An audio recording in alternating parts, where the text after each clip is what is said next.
Voltando ao nosso personagem, o filho do Embaçaí pai, o Carlos de Brito Embaçaí, professor de física da Universidade Federal Fluminense, ele, numa das reuniões, nós estávamos estudando o livro A Gênese, e ele constatou que haviam diferenças, porque ele usava a edição em francês, a terceira edição do livro A Gênese em francês, e nós estávamos utilizando as diversas traduções brasileiras do livro.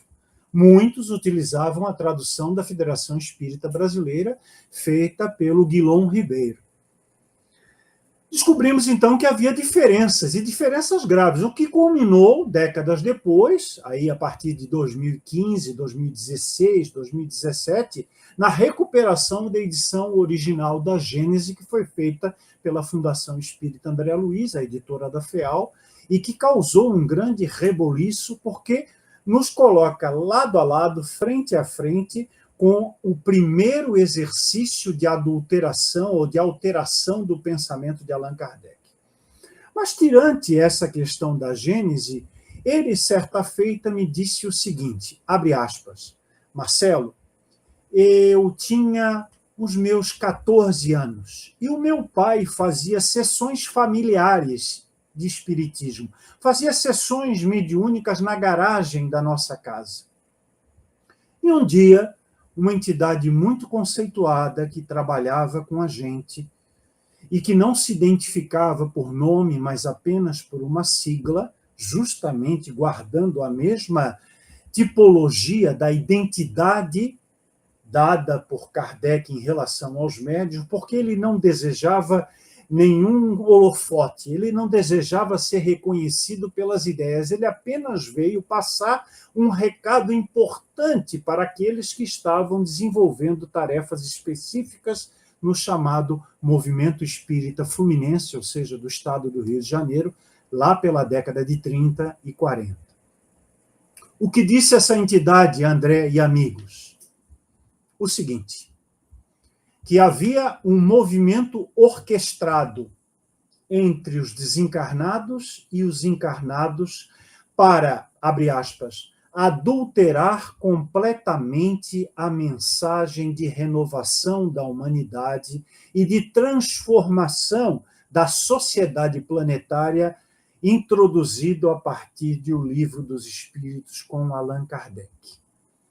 Porque os espíritos encarnados e também desencarnados acompanharam detidamente o processo de iniciação do espiritismo nesse planeta, exatamente com a publicação do Livro dos Espíritos. Eles eram quem? Eles estavam onde? Nas duas igrejas que dominavam o cenário cristão e o cenário das questões metafísicas ou transcendentais na Europa do século XIX. De um lado, os católicos e de outro, os protestantes. Lembre-se que Kardec enfrentou este movimento. Lembre-se que Kardec teve em Barcelona mais de 300 exemplares de obras de sua autoria e de outras que falavam de coisas espirituais queimadas em praça pública no chamado Auto de Fé de Barcelona.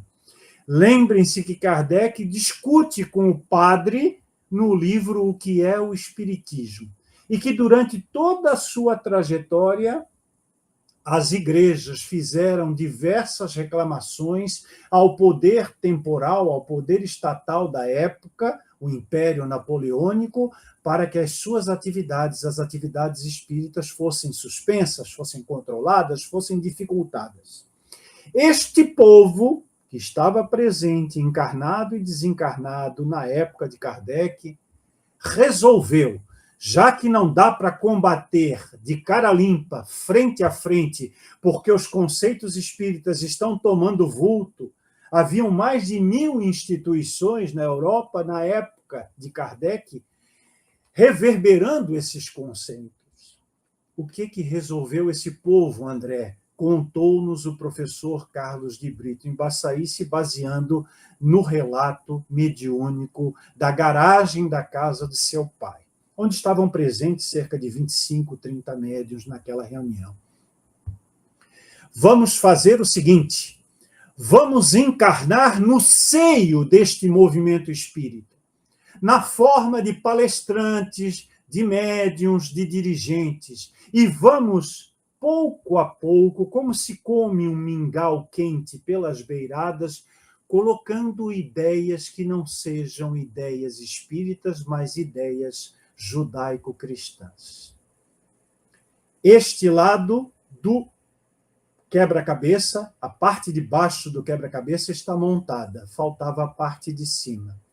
Como é que nós vamos conseguir influenciar os espíritas encarnados no Brasil e no mundo no século seguinte ao de Kardec, no século XX?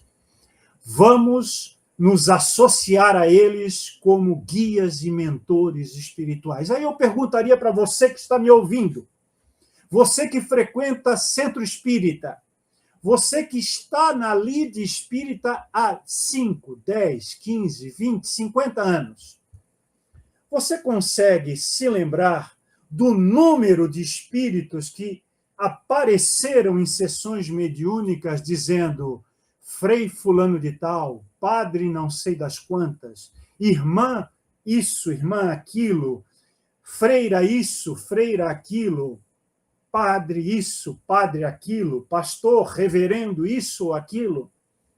Eu tenho a impressão de que você já deve ter ouvido N nomes a respeito. Vou ir um pouquinho mais além. Nós tivemos no Brasil 2 personalidades consideradas os maiores médiuns de todos os tempos, inclusive mais cultuados, mais famosos, mais reconhecidos do que aqueles médiuns que trabalharam com Kardec na chamada codificação espírita. Falo do inesquecível Francisco Cândido Xavier e falo de Divaldo Pereira Franco. Pergunto a você, meu querido amigo, quem são os mentores espirituais de ambos, se não um padre que atuou no Brasil, um jesuíta chamado Manuel da Nóbrega, depois renomeado como Emanuel, e uma freira chamada Joana de Ângeles, que, por sua vez, teria tido várias encarnações dentro do seio da Igreja Cristã.